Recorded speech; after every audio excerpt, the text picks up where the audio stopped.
একজন আরেকজনের গীবত করিও না, পরনিন্দা করিও না।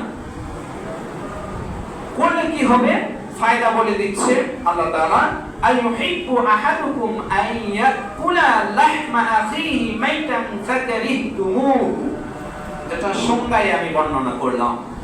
আল্লাহ বলেন আইয়ুহিব্বু আহাদুকুম, তোমরা কি কেউ পছন্দ করো যে আইয়াকুলা মানে তোমরা খাইবে, লাহমা গোশত, মাই আখিহি তোমার ভাইয়ের, মাইতান যে নাকি মৃত্যুবরণ করিয়েছে, যে নাকি তোমার ভাই মৃত্যুবরণ করে দুনিয়া থেকে বিয়োগ বরণ করে চলে গিয়েছে, ওই ভাইয়ের যেরকম তুমি গোশত খাওয়া দুনিয়ার বুকে কোনো মানুষ পসিবল মনে করবে না, অনুরূপ ভাবে মিথ্যা, গীবত, পরনিন্দা, শাকায়াত, অন্যের পরোক্ষ নিন্দাকারী এই সকল ব্যক্তিকে আল্লাহ তাআলা সমাধান করে দিয়েছে। খবরদার, তোমার সকল আমল নষ্ট হয়ে যাবে, কিন্তু সাবধান। ফাকারিহতুমুহু, বরংস তুমি তোমার মৃত্যু ভাইয়ের বস্তুটা খাওয়া পছন্দ করবে না, বরং সেটা তুমি ঘৃণার দৃষ্টিতে তাকাইবে, ঘৃণায় দেখবে। সুতরাং তুমি সেগুলো থেকে দূরে থাকো, আর এই ব্যাপারে আমাকে ভয় করতে থাকো। কাকে ভয় করতে হবে? সবাই বলেন কাকে? আল্লাহ বলেন ওয়াত্তাকুল্লাহ, আমার আল্লাহকে ভয় করো।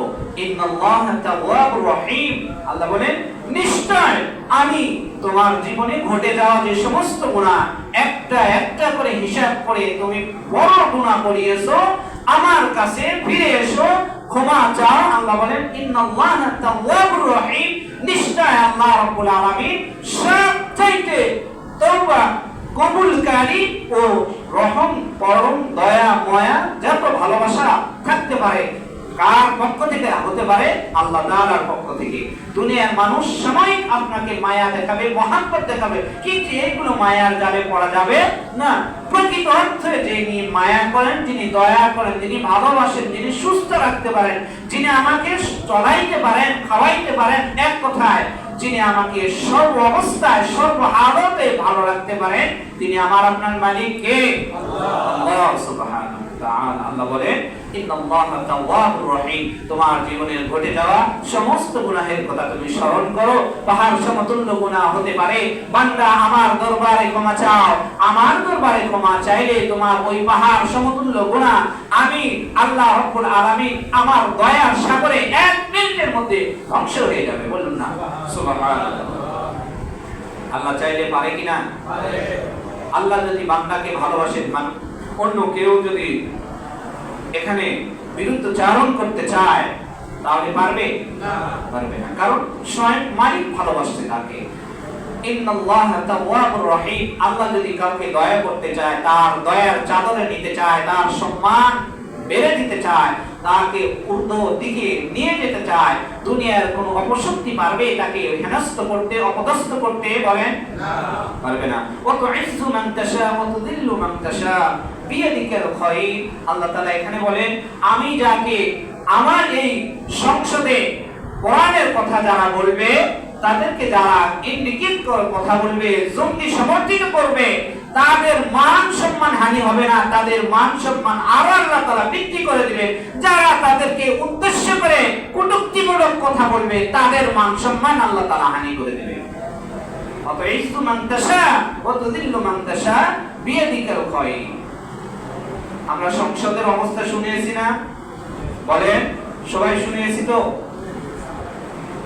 একজন মুফতি সাহেবকে হানজালা, এনার ব্যাপারে সংসদের দক্ষিণ পাশ দিয়ে তিনি যাচ্ছিলেন, ওখানে প্রশাসনেরা ছিল। দেখেন চুলকানি কি রকম, আলেম দেখলে কিছু সমাজে, আমাদের সমাজেও আছে বাঁকামূলক কথা, সেই শুরু লগ্ন থেকে ইসলামের প্রথম দিক থেকে এ পর্যন্ত আছে, আগামীতেও থাকবে, এটা চিরকাল অবস্থান করবে। এই সমস্ত কটূক্তিমূলক আমাদের সমাজে বর্তমানও এখনো আছে, তখনও থাকবে। এক ধরনের এক শ্রেণীর লোকেরা আলেমের পেছনে লেগেই থাকবে। তাকে উদ্দেশ্য করে বলছে, সে দেখো জঙ্গি হুজুর আসতেছে। সে প্রথমেই তার বক্তব্যের মাঝে যখন স্পিকার তাকে কথা বলার সুযোগ করে দিয়েছে, তখন সে প্রথমেই তার বক্তব্যের শুরু লগ্ন তাই সূচনাটাই তাকে যে উদ্দেশ্য করে বলছে সে কথা বলে দিতে বলছে। আমার কথা এখানে এটাই যে আয়াতে কারিমা আমি পড়লাম, ওয়াতুইজ্জু মান তাশা ওয়া তুযিল্লু মান তাশা, যাকে আল্লাহ সম্মান দিবে। আমরা যদি এখানে সবাই মিলে দাওয়াতে চাই, আল্লাহ যদি চায় যে না এই বান্দাকে আমি উপরের দিকে নিয়ে যাব, এই সকল মানুষ কিছুই করতে পারবে না, এরা অপদস্থ হয়ে যাবে। আল্লাহ যাকে চাইবে তুলে দিতে, আল্লাহ বলেন আমি তাকে তুলে নিব, তার সম্মান আমি বৃদ্ধি করে দিব, আমি তাকে তার সম্মান মর্যাদা বৃদ্ধি করে দিব। দুনিয়ার মানুষ তাকে অপদস্থ হেনস্থ করতে পারবে না। আর আমি যাকে হেনস্থ করব, আমার অপদস্থ তাকে চুম্বন করবে, গ্রাস করবে। দুনিয়ার সকল মানুষের শক্তি যদি চায় আমার এই অপদস্থকে ফিরাইতে, কখনোই পারবে। আল্লাহ বলেন ইন্নাল্লাহা তাওয়াবুর রহিম, তোমার কাছ থেকে এই ছোট ছোট গুলো জিনিস ঘটে গিয়েছে, তুমি আমার কাছে ক্ষমা চাও, আমি অত্যন্ত ক্ষমাশীল, ক্ষমা করতে আমি ভালোবাসি। ক্ষমা আমার কাছে চাও, আমি ক্ষমা করতে ভালোবাসি।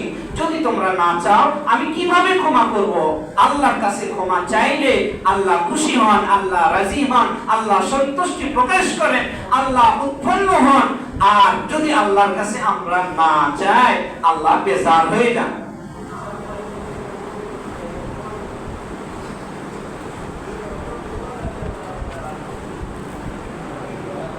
গীবত সম্পর্কে আমরা শুনতেছিলাম। তো গীবত যে ব্যক্তির মাঝে যে দোষটা বিদ্যমান, সে দোষ সম্পর্কে সমাজের মাঝে পরিচর্যা করা, এটা গীবত।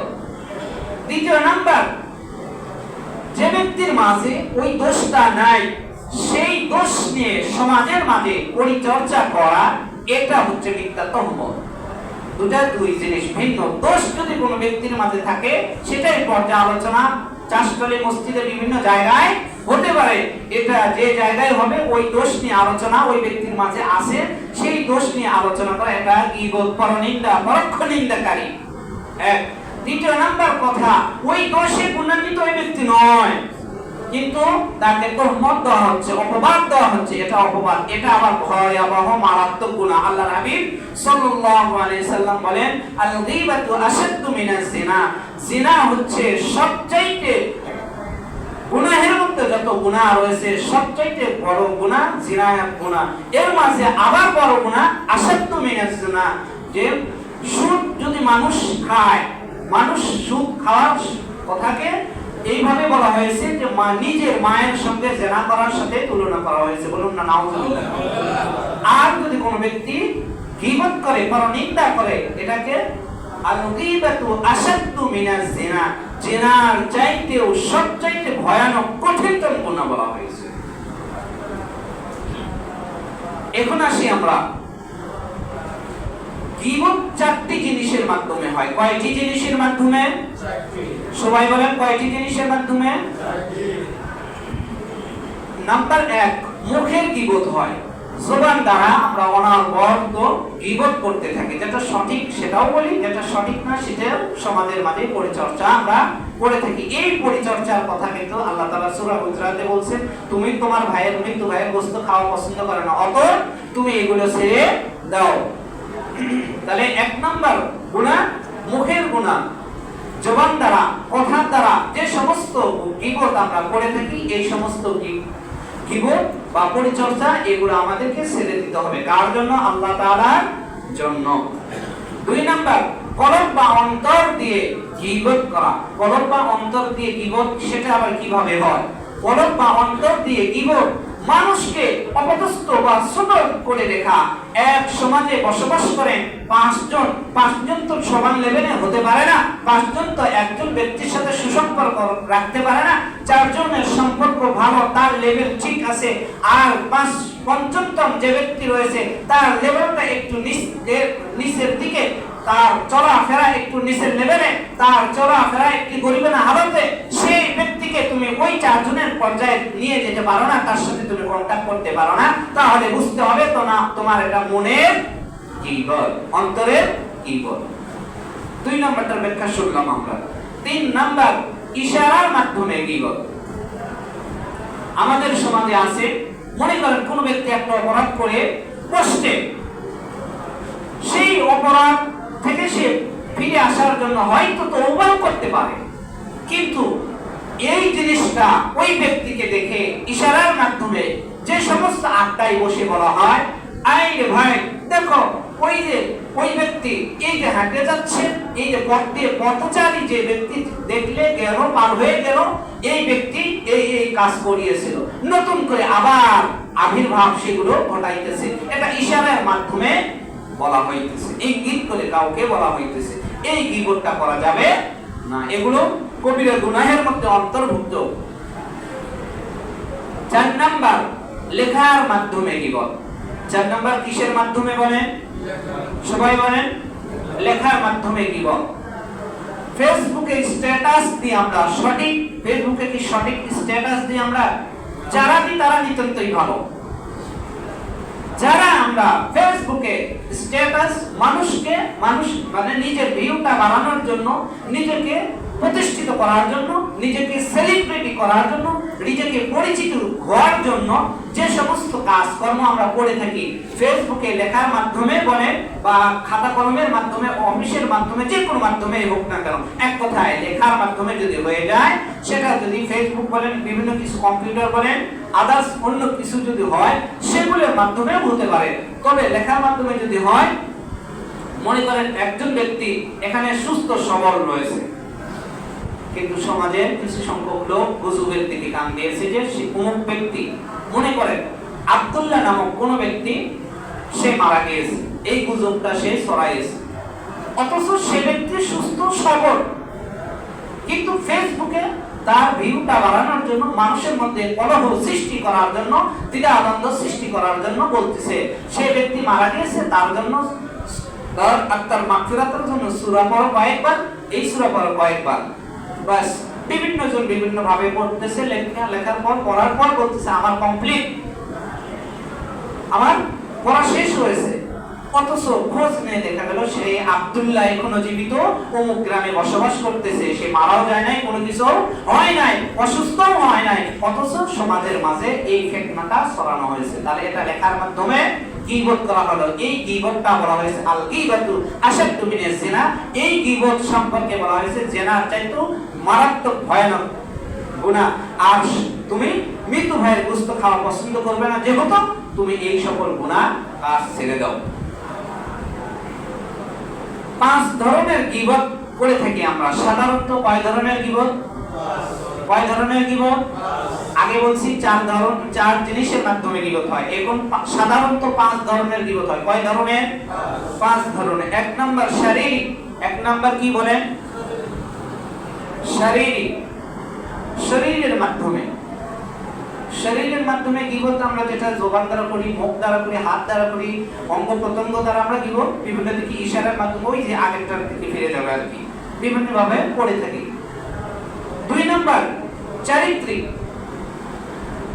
কোন ব্যক্তি ভালো হয়ে গেছে, আগে মদ খাইতো, নেশা করতো, সবকিছুই করতো, কিন্তু তার মেয়ের বিবাহের জন্য কোন প্রস্তাব যদি আসে, সমাজের এমন অসংখ্য লোক আছে, তার মেয়ের সঙ্গে বা তার ছেলের সঙ্গে বিবাহ দিবেন, ভালো করে খোঁজ খবর নেন, ভালো করে খোঁজ খবর নেন। এই যে একটা চারিত্রিক সমস্যা, এই সমস্যা আজীবন থেকে যাবে। আল্লাহর হাবিব সাল্লাল্লাহু আলাইহি সাল্লাম, এটা বুখারী ও মুসলিম শরীফের হাদিসে আসছে, এই চরিত্রগুলো পাল্টানোর কথা বলা হয়েছে যে তোমার চরিত্রটা, এগুলো স্বভাবগুলো পাল্টাও, নচেত এগুলো গীবতের মধ্যে অন্তর্ভুক্ত হবে। 3 নম্বর বংশীয়, যেটা আগেরটার 2 নম্বরের সাথে সংযুক্ত।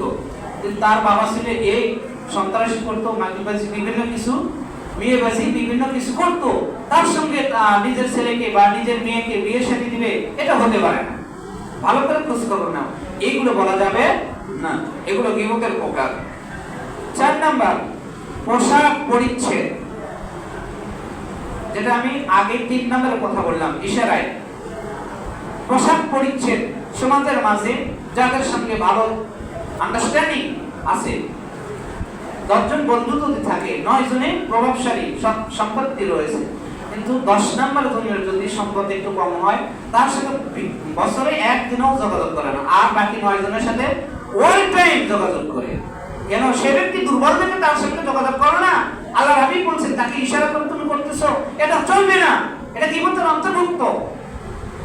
তার পোশাক পরিচ্ছদ তোমার কাছে আসছে, তোমার মেয়ের বিবাহ অনুষ্ঠানে আসছে, সুন্দর পোশাক পরতে পারে নাই বিধায়, সুন্দর জিনিস নিয়ে আসতে পারে নাই বিধায় তাকে তুমি দাওয়াত করো নাই বা বিভিন্ন কিছু করো নাই, ইনভাইট করো নাই, এটা হবে পোশাক পরিচ্ছদের ভিতর এই গীবতটা পড়ে যাবে। যখন আমরা এই রকম মন মালিন্য আমাদের থাকবে, তখন আমাদের অটোমেটিক আমরা কিন্তু গীবত করে যাচ্ছি, আমরা চিন্তাও বা ভাবনাও করি না, উপলব্ধিও করি না যে গীবত কিভাবে হচ্ছে আমাদের।